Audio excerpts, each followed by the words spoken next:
because I love motorcycle racing. Hello, France. I'm Eddie Lawson.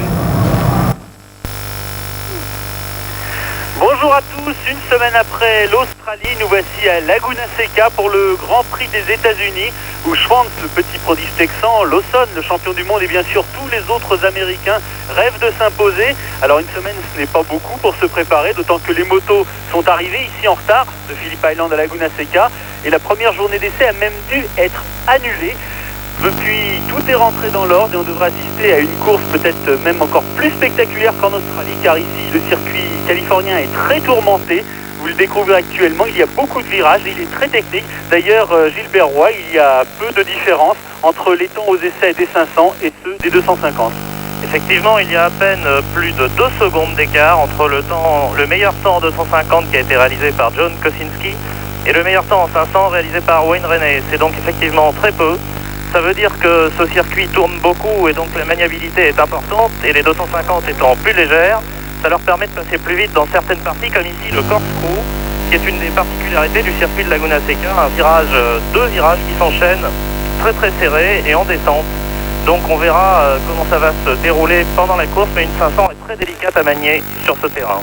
Voilà, alors avant de rentrer de plein pied dans ce Grand Prix 500 cm3, je vous propose de faire un petit retour en arrière en 500 cm3. C'était il y a 2 heures. Alors vous vous souvenez que la semaine dernière, Jean-Philippe Ruggia était arrivé deuxième. Il s'était fait griller la victoire sur la ligne d'arrivée par Cito Pons. Qu'a fait aujourd'hui Jean-Philippe Ruggia et les autres pilotes? Eh bien, nous allons le voir tout de suite. Nous allons retrouver la course à quelques tours de la fin.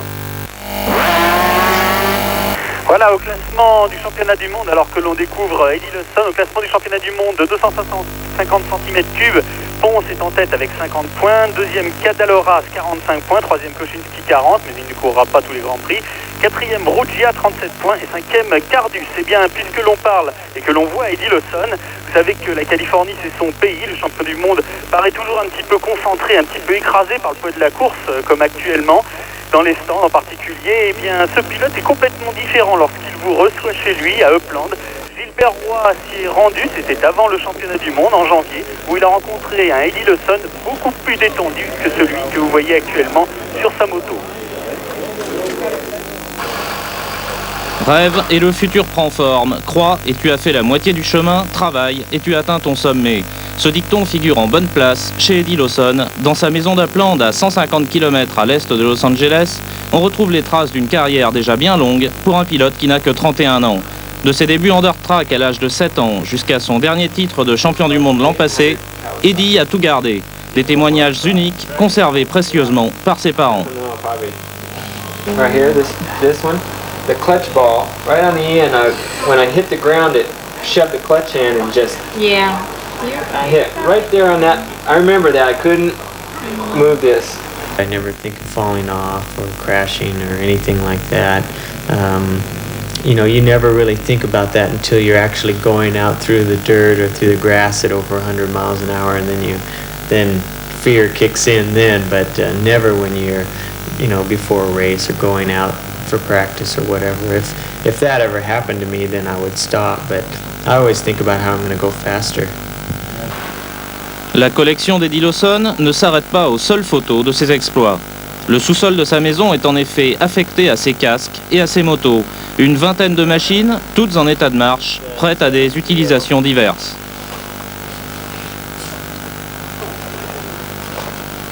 But I just try to maintain the bikes as much as I can and try to keep them going, because if you let them go down without, you keep riding them and you don't work on them, then you have a mess on your hands. L'occupation favorite du champion du monde en dehors des Grands Prix, c'est le tout-terrain, domaine où il s'est rarement exprimé en compétition. Chez l'un de ses amis à quelques heures de son domicile, il passe de longues heures dans le sable, une occupation qui joint la détente à l'entraînement. I think it builds, timing, and it's good for, just like I say, being physically fit, and just being on a motorcycle riding always helps in the wintertime, so it can only help. It's so much different than road racing, but still can help, I think. Si Eddie Lawson vous paraît un peu froid lorsqu'il participe à un Grand Prix, c'est uniquement parce qu'il tient à conserver le maximum de concentration, le secret de la réussite selon lui. Dès qu'il s'éloigne des circuits, la face cachée de sa personnalité se dévoile. Voilà, on retrouve les pilotes alors qu'ils s'élancent pour le tour de chauffe. Une grille de départ que l'on peut retrouver avec tous les favoris. Il y a Wayne Rainey qui a réalisé la bonne position avec son numéro 3. Il est toujours là aux essais, il est toujours là en course puisqu'il a terminé 2 fois deuxième lors des premiers Grands Prix. Kevin Schwantz qui est tombé, vous vous souvenez, la semaine dernière, sera lui aussi à ses côtés en première ligne. Wayne Gardner sera au centre. Kevin Maggie également et Christian Saron a réalisé le 5e temps avec le numéro 4, là vous venez juste de le voir passer. Et il sera également en première ligne, une grille de départ où on vient d'apprendre à l'instant la défection de Freddie Spencer qui a des problèmes à une oreille, une infection semble-t-il, et qui au tout dernier moment a déclaré forfait, ce qui fait que la deuxième ligne eh bien, ne comportera que 3 pilotes alors que l'on voit les premiers, ici Lawson, Gardner, Taira. Eh bien, il y aura donc Eddie Lawson, Mackenzie, Taira, que l'on vient de voir. En 3e ligne, il y aura Aslam, Kili, Dwan, Schobert et Mamola. Et Dominique aux essais, on a perçu un petit peu de nous. Et alors que là, on découvre les coureurs dans le crew, c'est le tire-bouchon. C'est-à-dire, vous voyez ces 2 virages qui s'enchaînent les uns derrière les autres et qui plongent. Où vient de plonger Dominique Saron, par exemple. Eh bien, c'est un virage, une succession de virages relativement difficile que les pilotes, toutefois, Gilbert, n'appréhendent pas trop. Non, en fait, c'est un virage qui ne se passe pas très vite, donc en cas de chute, ce n'est pas trop dangereux, mais par contre, c'est très facile de chuter puisque la vitesse est peu élevée. Donc, à l'accélération en sortie de courbe, il y a beaucoup de puissance avec beaucoup d'angles. Et c'est d'ailleurs là qu'était tombé l'an dernier Patrick Igoa quand il pilotait en 500 pour l'écurie Yamaha Sonoto, gauloise blonde, et également Jean-Philippe Puccia lors des essais. Mais je crois qu'on n'est pas loin du départ maintenant. Voilà, la grille de départ qui se met en place avec les premiers. Vous avez vu à droite, vous avez Rainey, Schwantz, Gardner au centre, Maggie et Saron pour la première ligne à quelques secondes du feu vert alors que Christian Saron est bien calé sur sa moto pour ce départ. On se souvient que la semaine dernière il n'a pas pris un excellent départ, il était revenu après. Quant à Schwantz, il sera lui aussi très prudent car il était tombé au 2e tour en tout début de course. Une erreur de sa part, a-t-il remarqué. Le drapeau rouge s'efface. Christian Saron est prêt. Maggie à ses côtés. Gardner. Schwantz et c'est parti avec un très bon départ de Rainey et de Schwantz qui passe en tête ce premier tour. Gardner est juste derrière. Christian Saron n'est pas loin lui non plus. Il doit être en 7e position. Rainey, Lawson, Schwantz, vous avez vu passer Saron qui est en 5e position et l'ensemble des pilotes. Et qui secouait énormément les pilotes 500, donc cette année ça a l'air d'être... C'est un des Grands Prix les plus longs de l'année puisqu'il faut compter environ 1 heure, soit 40 tours du circuit de Laguna Seca. Et au niveau de la...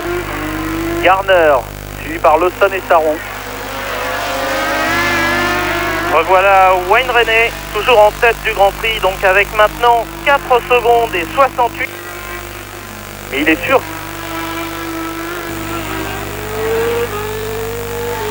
C'est ici la saison passée. 3e à Suzuka, 5e à Phillip Island pour l'instant. Il n'est pas au sommet de sa forme, mais il revient de plus en plus.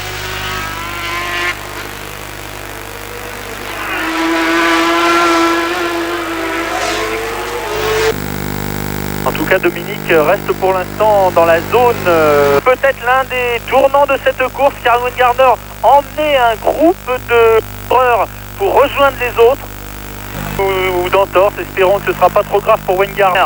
N'était pratiquement jamais tombé en course de sa faute depuis qu'il participe au Grand Prix 500, c'est-à-dire depuis 1983. Il était tombé une première fois en 83 au premier tour en percutant un autre pilote, c'était absolument exigeant physiquement. Et également pour les pneumatiques.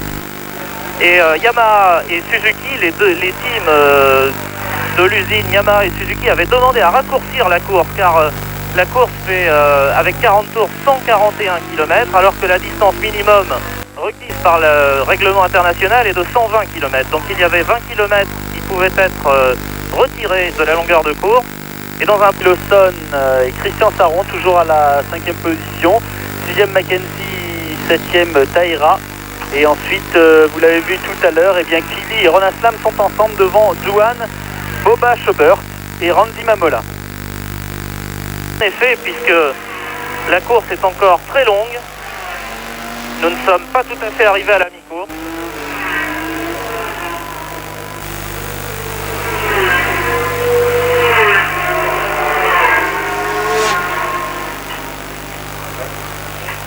Toujours en tête donc Wayne Renee qui a réalisé pour l'instant 5e Mackenzie et Christian Saron. Et donc 6e, c'est un Grand Prix donc qui n'a pas vraiment révélé des duels mais qui nous a montré que bien les favoris étaient là, Gilbert. Tout à fait, et Wayne Renee a de quoi être content. Il occupait déjà la tête, alors qu'il y a une chute juste après l'arrivée, semble-t-il. Un pilote qu'il est difficile d'identifier pour le moment. Ah, un accident. Les uns après les autres tombent et soit gravement accidentés. Je vous rappelle que Wayne Gardner a eu la jambe cassée au cours de ce Grand Prix, que c'est terminé pour lui, sans doute cette saison pour le championnat du monde. Kevin Magee a l'air de souffrir beaucoup lui aussi, peut-être un peu moins que Gardner tout à l'heure. Et il ne faudrait pas non plus que Kevin Magee termine sa saison ici à Laguna Seca. C'est malheureusement qui était arrivé également à Raymond Roche qui vient de nous quitter l'an dernier en Grand Prix d'Italie. Il s'était fait percuter après la ligne d'arrivée par Tadahiko Taira alors qu'il était au ralenti après la ligne d'arrivée. Taira ne l'avait pas vu et l'avait percuté. Hélas, on voit ici Wayne Renee qui lève les bras. Il ne peut pas savoir ce qui s'est passé forcément puisqu'il était devant. Wayne Renee qui remporte donc ce Grand Prix, mais espérons pour Magee que vous voyez là avec Christian Saron qui vient se pencher sur lui. Magee qui a l'air de réellement souffrir, qui a quand même réalisé une bonne performance puisqu'il termine 4e après avoir été 5e à Suzuka, 4e à Phillip Island. Et lui ne lui aura pas porté malheur. Il a l'air beaucoup plus sérieusement atteint que Kevin Magee malheureusement. Espérons qu'il n'ait qu'assommé, c'est très possible. Magee, il est très abîmé lui aussi à la jambe, il ne bouge plus, il se tient la tête, vous voyez les civières arriver.